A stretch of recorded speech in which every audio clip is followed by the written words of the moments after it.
বন্ধুরা, এই পিটুনিয়া গাছগুলো ওপরে ছিল, একটু রোদ উঠতে মাটিগুলো শুকিয়ে যাচ্ছিল বলে এই নিচে নামিয়ে এনেছি।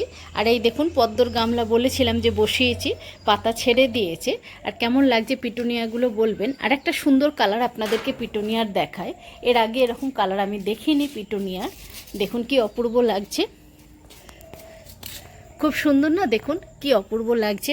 পুরো একটা সাইড থেকে দেখে মনে হচ্ছে যেন প্রজাপতি গাছের মধ্যে বসে আছে। আমার তো ভীষণ ভালো লাগছে। আর বন্ধুরা, আমরা ছাদ বাগানে ফল গাছ করি। আজকে এমন একটি ফল গাছের কথা বলবো যেখানে কোনো রকম পরিচর্যা লাগে না, কোনো ফাঙ্গিসাইড লাগে না, কীটনাশক লাগে না, ভিটামিন লাগে না, কিন্তু প্রচুর ফল হয়।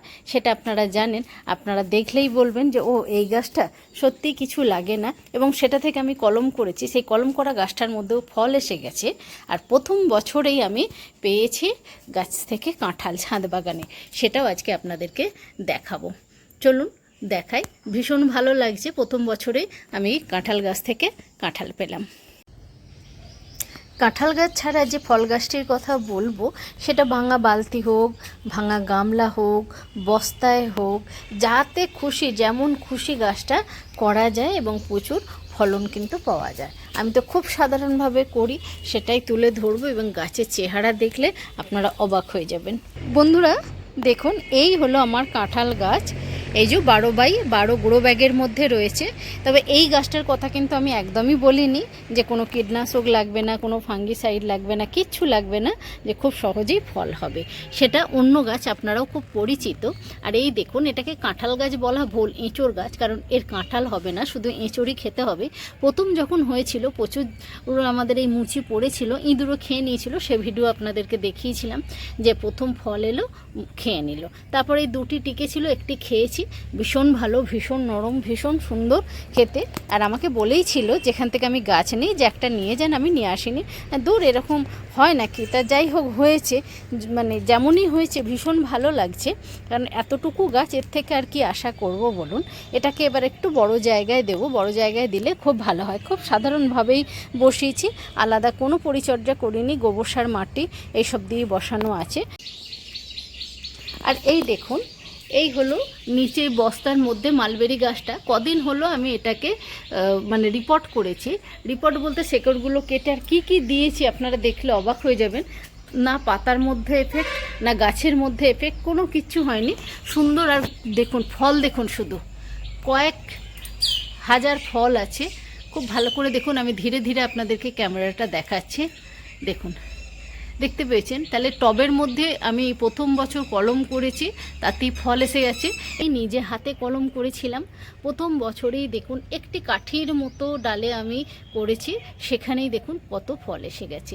এবং যাদেরকে গাছ আমি গিফট করেছি, মালবেরি গাছ আমি গিফটও করেছি, সেখানেও তাদের ফল এসেছে। আমার তো ভীষণ আনন্দ লাগছে, তারাও কিন্তু ভীষণ খুশি এরকম ফল দেখে। দেখুন, একটা লং আছে, আর এটা হচ্ছে শর্ট ভ্যারাইটি। দেখুন, খেতেও ভালো। এবার আস্তে আস্তে এই যে লাল রং আসছে, এবং একটা উপকারী ফল। তাই যারা কিচ্ছু করার মানে সময় নেই, কিছু করতে পারবে না, আপনারা মালবেরি গাছ, একটা লং ভ্যারাইটি আছে, এই শর্ট ভ্যারাইটি আছে, 2-3টে গাছ কিন্তু রাখতে পারেন। ছাদ কিন্তু একদম ছাদ বাগান ভরে থাকবে। আর এই দেখুন না, মানে সামান্য এই বস্তার মধ্যে কি সুন্দরভাবে এই ফলগুলো হয়েছে। দেখুন কি অপূর্ব লাগছে। দেখুন, গাছে কোনো রকম এফেক্ট হয়নি। নিচের মধ্যে নিম পাতা, তারপরে যে মাটিটা ছিল সেই মাটিটা ছাড়িয়ে গোবর সার মিশিয়ে আর একটু মাটি মিশিয়ে গাছটাকে বসিয়ে দিয়েছি। আমি এখানে কোনো ভিটামিন ইউজ করিনি, কোনো ওষুধ ইউজ করিনি, কিচ্ছু না, কিচ্ছু কীটনাশক স্প্রে করিনি। দেখুন, গাছের মধ্যে না একটু রোগ আছে, না কিচ্ছু আছে, এবং অজস্র ফলে ভর্তি। আর একটা জিনিস আপনাদেরকে দেখাই বন্ধুরা, আর এই যে ফুলটা, জবা ফুলটা শীতকালে ডিপ লাল হয়, আর এই সময়তে কালারটা রানী কালার হয়। কি অপূর্ব লাগছে দেখুন। এই ছোট্ট ছোট্ট খুশিগুলো নিয়েই বাগান করি, ভীষণ ভালো লাগে, সেইগুলোই আপনাদের সঙ্গে শেয়ার করছি।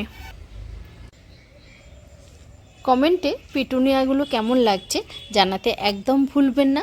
আর যারা এখনও পর্যন্ত মালবেরি লাগাননি, চোখ বুজে নিশ্চিন্তিতে বিনা যত্নে আপনারা এই গাছ করুন, লং হোক শর্ট হোক। দেখুন কি অপূর্ব লাগছে। আর এই পাতাগুলো দেখতেও কিন্তু যে সবুজ হয়ে থাকে না, ভীষণ ভালো লাগে। আর এখানে আপনি খাবার দেন না দেন ওর কিচ্ছু না, আমি কিন্তু এই গোবর সার দিয়েছি। এখানে মিশ্র সার এক মুঠো দিতেই পারেন, না দিলেও কিন্তু হবে। এই সময় একটু ফলগুলো যেহেতু আছে গাছে, একটু খোল পচা পটাশিয়াম মানে একটু তার সঙ্গে কলার খোলা যদি আমরা কুচিয়ে দিয়ে দিতে পারি খোল পচাতে, ব্যাস এনাফ, আর কিচ্ছু লাগবে না বন্ধুরা। দেখুন শুধু। আবার অন্য কোনো ভিডিওতে আপনাদের সঙ্গে দেখা হবে, কথা হবে। আজকের মতো এখানেই শেষ করলাম বন্ধুরা। নমস্কার।